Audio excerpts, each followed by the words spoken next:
You might be thinking to yourself, I'm a brick and mortar store. I don't sell things online. So why do I need a website? The answer is because that's how your customers find you. The days of looking up a business in the yellow pages are gone. Your customers are looking for your business online and on the go.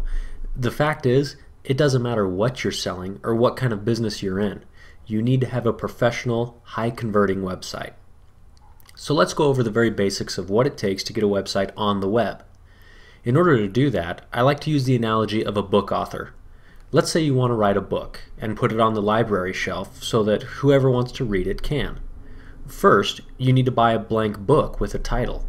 Make sure it's a good title so people will want to pick it up and read it. Second, you need to be able to actually write on the blank pages of the book. You need a good pen.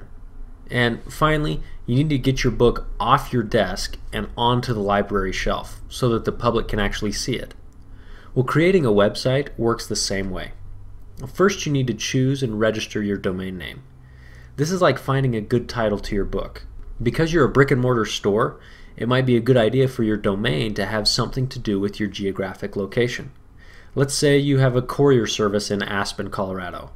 It'd be a great idea to register aspendelivers.com or aspencourier.com. Even if it isn't the name of your company, the amount of natural traffic that domain will generate will be well worth it. Plus, you can always direct that traffic to the name of your company.com or whatever your actual domain name is. Now, you'll need to register that domain name with a registrar. There are quite a few registrars out there, and they're extremely easy to find.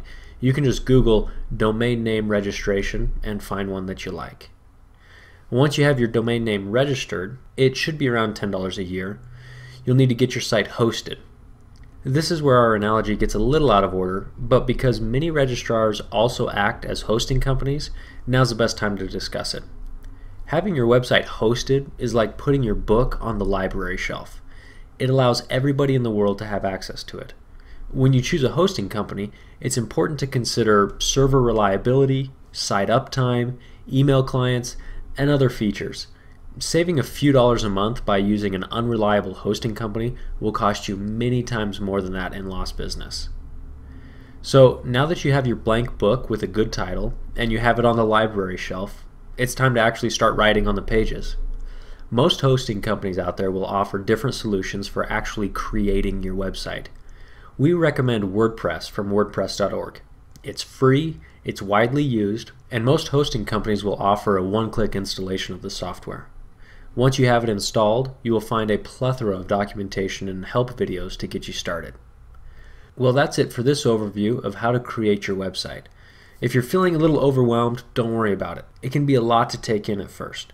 You may want to consider talking to an online marketing professional. These people have made a career out of helping people like you increase sales. It could be time very well spent. Thanks again, and we'll see you on the web.